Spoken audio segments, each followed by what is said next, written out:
Audio Jungle.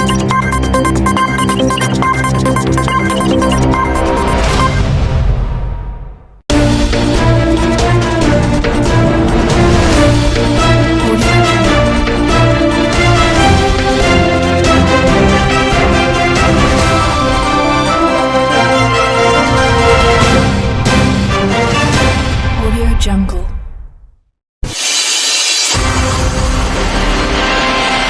Serving you the hottest and the most leading news of the hour. News with no bias. Expose. News with no exception. Expose. Delivering nothing but the truth. Expose. Magandang gabi, Pilipinas. Ito po si Florian Gutierrez, ang inyong tagapaghatid ng balita. Huwebes ngayon, unang araw ng Disyembre, taong kasalukuyan. Broadcasting live from 24 Hours Newsroom, Manila. On the head of the burning news, Jose Rizal, not a Philippine national hero yet? Expose. Criteria for national heroes. Expose. Rizal's concept of nation building. Expose. Rizal's blueprint and plan for nation building. Expose. Rizal's accomplished program of action. Expose. Rizal's political and economic reforms. Expose. Audio Jungle. Tuwing Independence Day, hindi maitatangging kasama sa sentro ng pagdiriwang si Jose Rizal. Bukod kasi sa kilala siya bilang national hero, si Rizal din ang maituturing na pinakasikat na bayani sa ating bansa. Pero alam niyo bang hindi pa siya opisyal na pambansang bayani? Ibalita mo, Jasmine Romero. Audio Jungle. Kapag June 12, opisyal nating ginugunita ang araw ng ating kasarinlan sa Luneta o mas kilala ngayon bilang Rizal Park. At kahit sino, bata o matanda, kapag tinatanong mo, para sa inyo, sino si Jose Rizal? Iisa lang ang sagot. National hero natin. Siya yung pambansang bayani natin. Very important hero. Pero taliwas sa ating paniniwala, hindi pa talaga opisyal na national hero itong si Jose Rizal. Ayon sa National Commission for Culture and the Arts, wala pa raw kasing batas o executive order na nagsasabing siya nga ay ating pambansang bayani. Salamat, Jasmine Romero. Natunghayan nga natin ng isang revelasyon na hindi pa nga opisyal na bayani ng bansa si Dr. Jose Rizal. Ano-ano nga ba ang pamantayan ng pagpili sa pambansang bayani? Ibalita mo, Paul. Audio Jungle. Salamat, Florian Gutierrez. Bago nga tayo tumungo sa pamantayan sa pagpili ng isang pambansang bayani, ano nga ba ang pakahulugan ng bayani? Sila ay ang mga taong handang gawin ng lahat at handang ibuwis ang buhay para sa kapakanan ng marami. Sila rin ay ang mahahalagang tao na naging bahagi ng isang makasaysayang pangyayari at kinilala dahil sa kanilang katapangan. Sa pagpapatuloy, ang NHR or National Heroes of Committee ay nakapag-adapt ng mga criteria for national heroes. At ito nga ay ang mga sumusunod. First, heroes are those who have a concept of nation and thereafter aspire and struggle for the nation's freedom. Second, heroes are those who define and contribute to a system or life of freedom and order for a nation. Third, heroes are those who contribute to the quality of life and destiny of a nation. However, additional criteria are added on November 15, 1995, which are: a hero is part of the people's expression, but the process of a people's internalization of a hero's life and works takes time, with the youth forming a part of the internalization. Lastly, a hero thinks of the future, especially the future generation. At At dahil nga sa mga kriteryang ito, ang National Heroes Committee ay nakapaglabas ng pangalan ng mga historical figures na pasado sa mga pamantayang nabanggit. Ito nga ay sina Andres Bonifacio, Emilio Aguinaldo, Apolinario Mabini, Marcelo H. Del Pilar, Sultan Dipatuan Kudarat, Juan Luna, Melchora Aquino, Gabriela Silang, and of course, our very own Dr. Jose Rizal. In addition, Jose Rizal has given recognition for his undeniable contributions that until now we always were looking up to. Ito nga ang kanyang mga achievements and principles in life. Hence, in honoring his bravery and courageous acts, there were lots of reminders in the Philippines.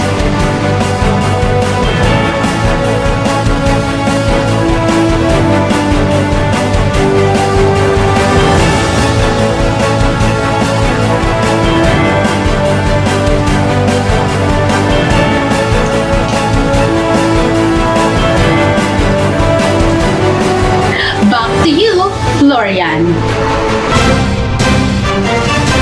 Audio Jungle. Maraming salamat, Polly. Indeed, he set a good example of a true Filipino who had been sacrificed his own life for our country. In continuation, we are now moving forward to Rizal's concept of nation building. We are lucky to be able to have one-on-one interview with our very own Dr. Jose Rizal. Ibalita mo, Flory. Audio Jungle. Salamat, Florian, and yes, you heard it right.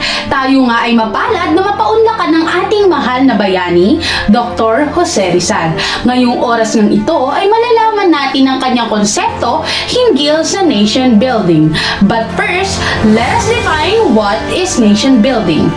Nation building is a development of a nation or a country. We will know later on what are the concepts of Rizal on how to attain development of the Philippines. So even though hesitant ang Spanish government to give equal right and freedom for our country, Rizal wanted to regain what had been taken away from us. At wag na nating patagalin pa, atin na pong tawagin ang ating bayani na si Dr. Jose Rizal. So for our first question po, what inspired you to really attain the development of the Philippines? Na-witness ko kasi ang mga injustices, abuses, oppressions na ginagawa sa ating mga kapwa Pilipino. So I conducted continuous campaign to improve the condition of our country by means of my political writings and ideas. Of course, we know and we are aware on how good you are in writing. Not just good, but excellent. Kayo nga po ang natugariang pluma at papel ang gamit upang kalayaan ay makamit. Kaya mapapansin po natin, mga kapuso, sa lahat ng makikita o masisearch natin na litrato ng ating bayani na si Dr. Jose Rizal sa Google, madalas ang nakikita nating hawak niya ay pen and paper. Unlike kay Andres Bonifacio na polo o itak. Yes, I believe kasi na pen is mightier than sword. I didn't just use my pen just to fight for colonizer, but I became a pen myself, serving as the unheard voice of the Filipinos during my time. Thank you very much. So for our next question po, when and how did you realize and understand why there is a prolonged subjugation of Spaniards in our country? Okay, there are two factors na na-realize ko why there is a prolonged subjugation in our country. Una ay ang lack of national consciousness. Somehow, ang Filipinos before ay walang kamalay-malay na they are being oppressed na pala. Nakakaranas na pala sila ng mga injustices. Also, they don't realize na yung mga law and rights na ini-implement sa kanila ng mga Espanyol ay bias para sa kanila lamang. Pangalawa ay lack of education of our people. Of course, ito madalas na natin ito matalakay at dito tayo magtatagal. First of all, yes, we are thankful that our colonizer brought education in the Philippines. But we are fully aware that the education system before was mostly religion-oriented and controlled by the church. As much as I believe that education is the key to freedom of our country, if there is no suitable liberal education, it cannot be achieved. Dapat ang education ay walang kontrol ang politics and walang intervention ang religion. In my time, when I was studying in the Philippines, the system of education before was nothing more of a repetitive prayer. There are no academic freedom and very backward yung progress, and at the same time, merong racial discrimination between Spanish and Filipino students. That's why noon, kapag may pagkakataon na makapag-aral sa ibang bansa, grab na agad ng mga Pinoy. Just like me, I studied in Europe. This was influenced by Father Jose Burgos, and I remember back then, my parents didn't know na mag-aaral ako doon. Only my brother Pasiano ang nakakaalam. So again, education in Philippines before was headed by priests. Mga paring Espanyol ang nagde-decide what subject to teach sa school. Why religion? Because they want to convert the Filipinos into Christianity. Yes, because for the information of everybody, before the arrival of the Spaniards, pagan po ang mga Pilipino. So they worship tree, lupa, or even tubig, no? And so much more. Okay, so next question po. Speaking of education, what was your idea or concept of education para sa ating bansa noon? What a nice question. So the following was also my educational reform. As I have said, education is very important, like a medicine that can cure the problem of our country. So first, the curriculum of a modern liberal education should include either religion, hygiene, mathematics, natural and social sciences, literature, language, physical culture and arts. So for me, hindi naman necessary na lahat ito ay may offer o maituro noon, kahit ilan lang sana. So pangalawa naman is the feedbacking of teachers to parents. For me, there should be a weekly accounting by teachers of students' progress sa mga parents. Sila dapat ay ma-inform monthly sa progreso ng mga bata. At also, magkaroon ng health monitoring of student. Pangatlo, there should be a focus on behavior and punctuality of student. Pang-apat, lahat dapat ng mga kaguruan must be pass admission examination on a competitive basis if there are several applicants. Dapat masala ang magiging educator. Fifth, there should be no racial discrimination in the admission of a student. So hashtag education for all. 6. Gymnastics and swimmings are obligatory. Also, classes would be 6 hours a day, including total of 2 hours of physical, culture, and arts. Next, relationship of student and teacher should be a second parent. Pangalawa sa huli, classes shouldn't be more of memorization of the book's content only. Students should also be taught how to apply the information on their life or future profession. At panghuli, classroom should have a complete aid for an effective teaching. Thank you very much po for sharing that plan of yours po about education. So, moving on to our next question, what are your blueprints or plans for nation building? Maraming salamat. First and most important thing of all na kanina pa natin pinag-uusapan ay ang edukasyon. As I have said a while ago, I believe that education is a medicine and something that will cure the problem of our country. It can improve the quality of life of every people. So sa mga nanonood, hindi man nag-make sense sa iyo yung pag-aaral mo at bakit ka nakikinig sa talakayang ito, but someday, you will understand that education is your wealth na hindi mananakaw ni man namang ang may alam at hindi ka basta-basta maloloko ng ibang tao.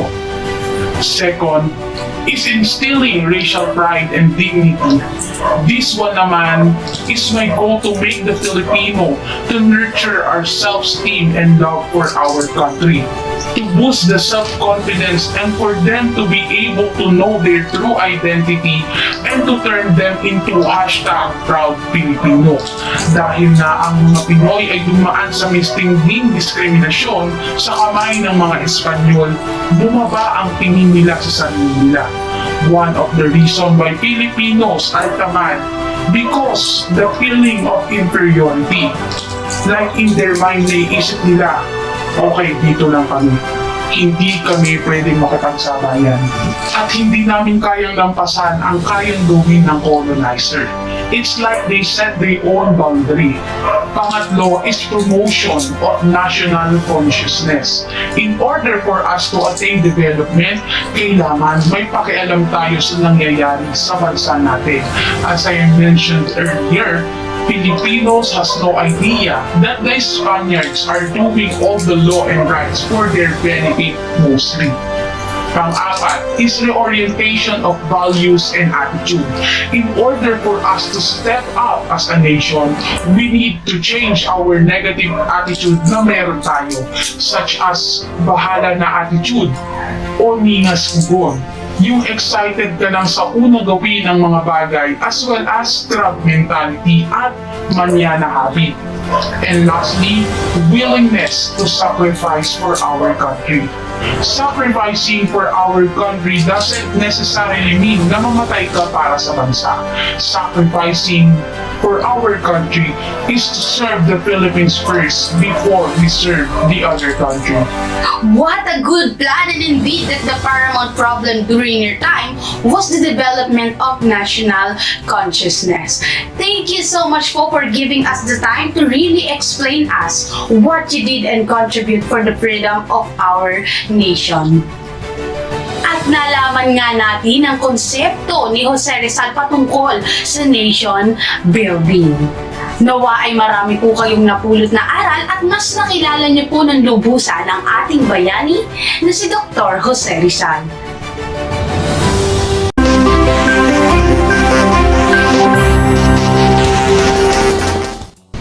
Kaunting kaalaman?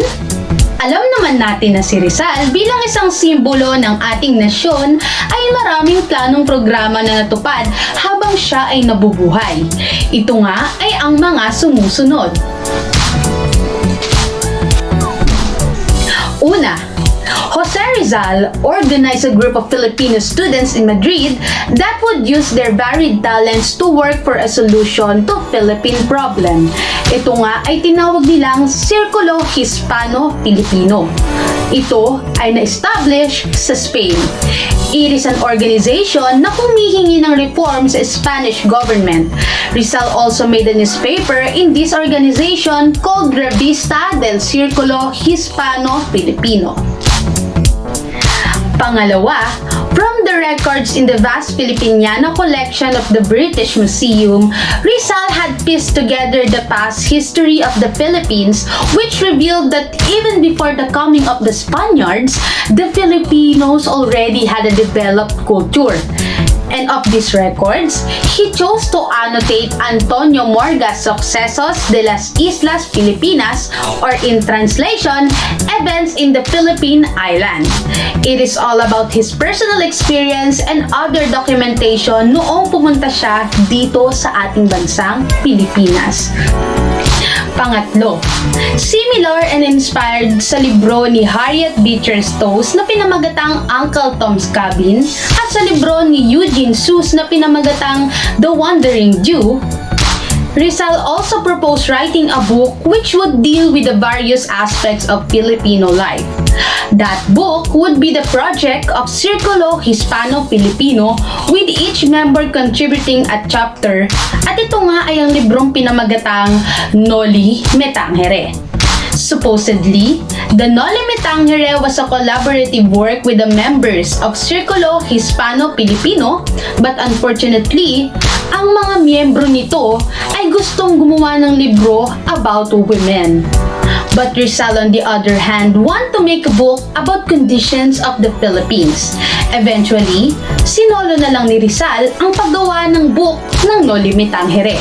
And on the other hand, Rizal was not favored to have a revolution in the Philippines.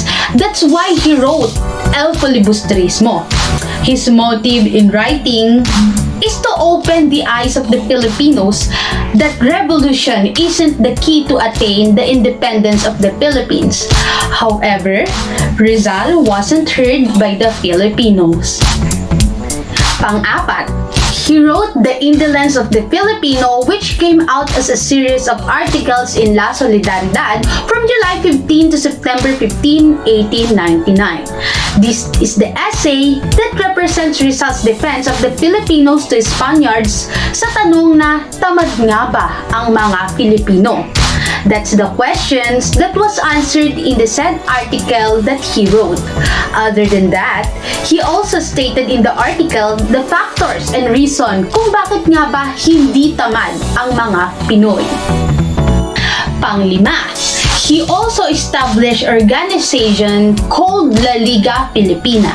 Unfortunately, 3 days after the establishment, siya ay naaresto. The unique thing in this organization is that it allowed the involvement of the ordinary Filipino people in the reform movement. Kahit sinong Pilipino, regardless of the social status in life, ay pwedeng sumali. Kaya nga pati si Andres Bonifacio na hindi nakapagtapos ng pag-aaral ay nakapasok sa organization. Panghuli, upang ibilang nga sa Rizal's program of action, ang kanyang pagkakakulong sa dapitan ay isa na lamang simbolo na hindi hadlang ang kanyang pagkakakulong upang ipatupad ang kanyang mga programa na pinaplano. Ito po si Ate Kim na nagsasabing mag-aral ng mabuti upang ang buhay ay gumuti.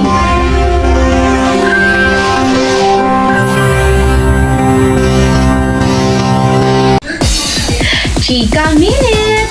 Magandang gabi, mga Marites! Hindi pa nga natatapos dyan ang ating talakayan patungkol kay Jose Rizal. Ngayong oras nga ay hindi kayo aalis ng walang chika mula sa inyong mare. With that, tara na! Chikahan tayo! According to Jose Rizal, governments are established for the welfare of the Filipino people. He wanted to inflict the following rights. Una ay ang Magna Carta. Ito ay ang mga dokumento that consist of the right and the privilege of Filipinos, protecting the life, liberty, and properties of Filipinos. Pangalawa, restoration of Filipino representation in the Spanish Cortes. Before naman kasi, we have Filipino representative in the Spanish Court. But unfortunately, in 1837, it was abolished at hindi na na-restore. Pang-apat ay ang kalayaan o freedom. Freedom of the press, freedom of association, freedom of religion, and equality before the law. Nais lamang nilang sulong ang freedom assimilation of the Philippines as the province of Spain. This was the aim of the propaganda movement. Unlike sa Katipunan, they want to have a total independence of Filipinos from the hands of the Spaniards. And that's it for today's Chika. Kita ulit tayo sa susunod na Chika Minute! Audio Jungle. At yan ang mga balita ngayong araw ng Huwebes. Ito po si Florian M. Gutierrez, buong puso sa mga Pilipino. No bias, no exception, and no lies. At dahil hindi natutulog ang balita, nakatutok kami 24 oras. Muli, ito ang 24 Hours Newsroom Manila Exposed!